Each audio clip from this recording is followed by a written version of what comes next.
na bon jong wa Jesu Christa menin ngai lut na chibai ka hin bole ne he tu ni thumna isei do diwa ka dei sa he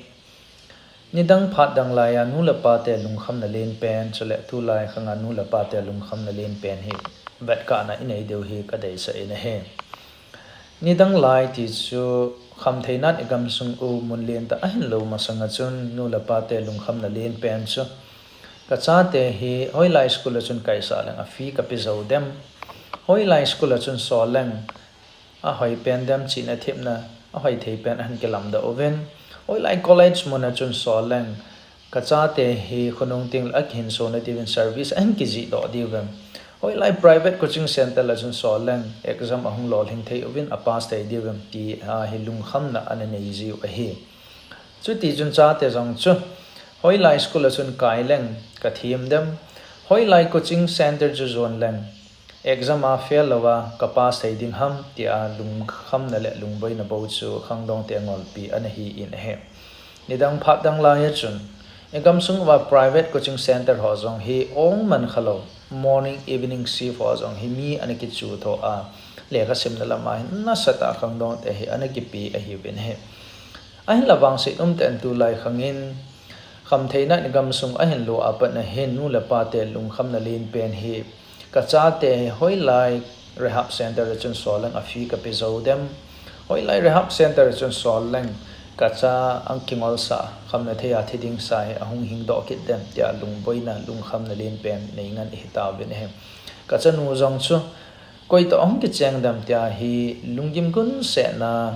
kham thei bol pa to ong ki cheng kha dem ka cha pa jong chu o iti ta le kham theina en bol do tem ta lungim gun se na hin kho mangai a ke tam ta ne he cho ti chun ni dang phat dang lai banga khang dong ho to kilo ta lo bin tu lai khanga khang dong ho he school kai nom ta lo coaching center ho zone nom ta lo coaching center to na mun ong tam pi ho ko rehab center a ana dim set a ki tam ta ne he is en tu lai khanga nu la pa te ho lungim na he asangin cha te ho lungboi na he thil dang he ta lo in hoi lai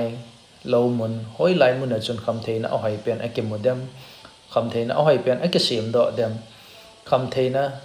hoi lai mun a ke modem ta he a ke salal a ke tam ta ne he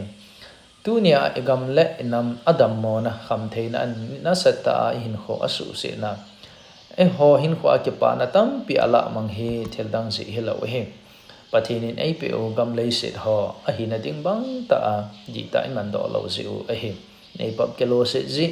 pathin igin lo ziu a hi ti hi bailam pe na het the ya chu pathin nei pe o gam nom ta ama kin bol na ding ai pe o hi aman cha dan thep lo ziu win pukri neu cha sunga gu ki thaya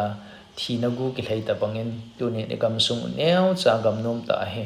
gam nom mo ta thi na mun ai lawa le ai hole ho ki thana munin aping do ta ne ya chun dam kit na diu le i phat thei chan kit na diu thil dang hilo he sam som thum la sagina na sei ma bangin pathin ta sanin lang thil pha bolen chu ti le gam sunga lungmonga na chen ding a he tia pathin kitip na kho ta sanin pathin dei sa na lama ki pilut ding in ikidei sa ne he